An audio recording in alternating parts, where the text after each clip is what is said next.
Hey everyone, so I thought that what I would do today is I would show you how to make the American flag pedestal stands.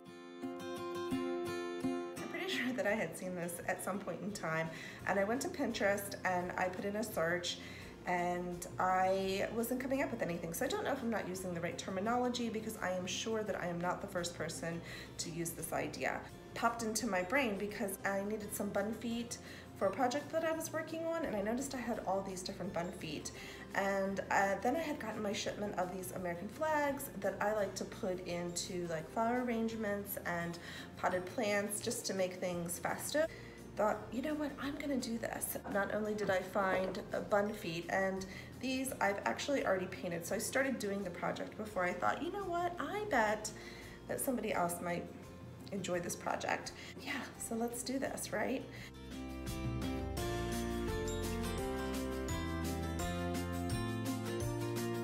What you would need for this project are bun feet. So these little wooden bun feet, you can find them on Amazon, you can find them at Home Depot, and they come like a variety of sizes and shapes, okay? And this one here actually had the screw in it, which this is one that I had gotten from Home Depot. You can actually take this out, or because I had these little rounds that I bought for another project that I didn't do, I just drilled the hole in there and then I can screw it. The things that you'll need obviously are the bun feet. If you want to add the stand for the pedestal, you totally can. It's optional. You can kind of make this project whatever you want it to be. Just depending on the look that you're going for. I'm painting my pedestals white. You may choose to paint them red, white, and blue. You can even stain them and then paint them white and distress them if that's. I'm actually using Dixie Belle's. It's a chalk mineral paint is what they call it. So it's very fast drying. If you use a chalk paint dries very fast, so this is a project you can totally get done in one day. The only thing is if you choose to use a flat paint or a chalk paint, I do recommend that you seal it.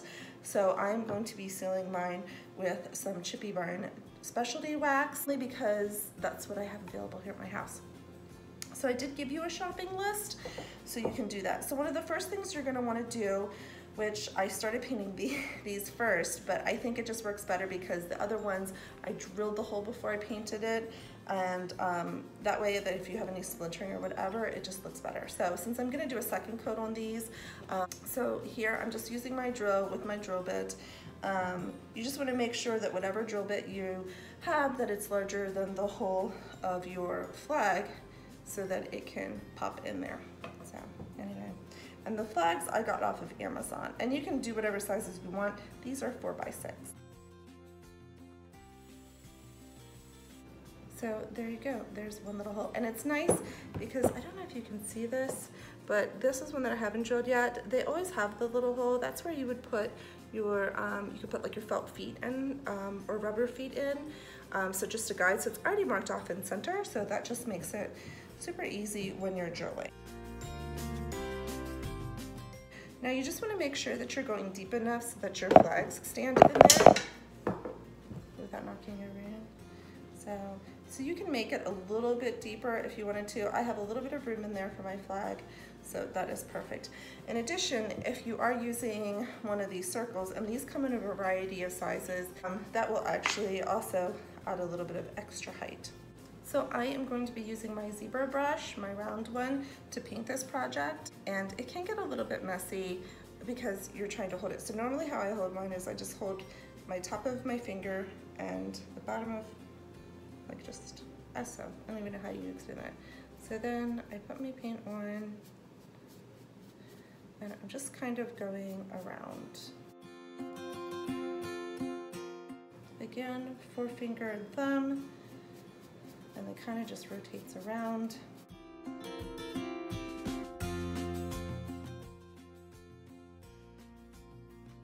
So this Dixie Belle paint, the color of it is Fluff. It's my first time using the Dixie Belle paint, and I don't really do a lot with chalk paint these days, but I will have to say I am enjoying it very much. So this is a raw one that I hadn't already put a first coat on. I am going to finish doing the first coat of paint on these, and I will check back in with you. So our pieces have had time to dry. I'm not gonna put a stand on all of them, but because I have the stands and I do like the look, I am going to just add them to a few of those. So before I do my second coat, what I'm going to do is I'm going to go ahead and attach them. On the one leg I showed you, this one here has the screw, so I just did the hole in the piece and I'll just screw it together to create it. So, and as you can see, it just goes, see, there you go, there's one stand. And then this one here, I don't have the screw in there. If it comes with a screw and you want to do it that way, great. But if you don't, because these often don't come with the hardware, you have to purchase them separately. What I will do is I will glue them. So I am just going to use some Gorilla Glue. I'm just gonna eyeball it. And I'm gonna put a nice, generous dollop of glue, but I don't want to overdo it.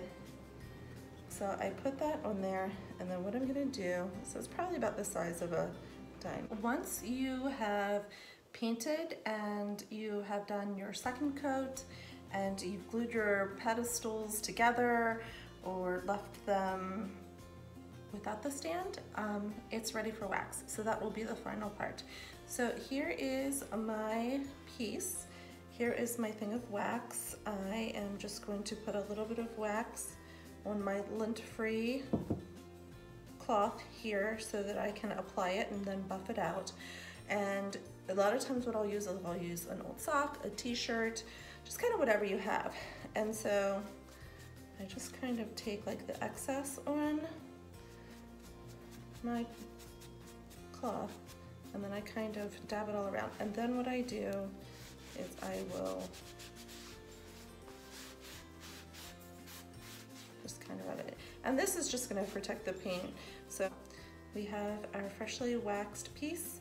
I'm going to set those aside and let them dry for a day. So bun foot, typically used for furniture, is now popped over, little hole drilled in the top of it, cute little flag, and now you have instant 4th of July day.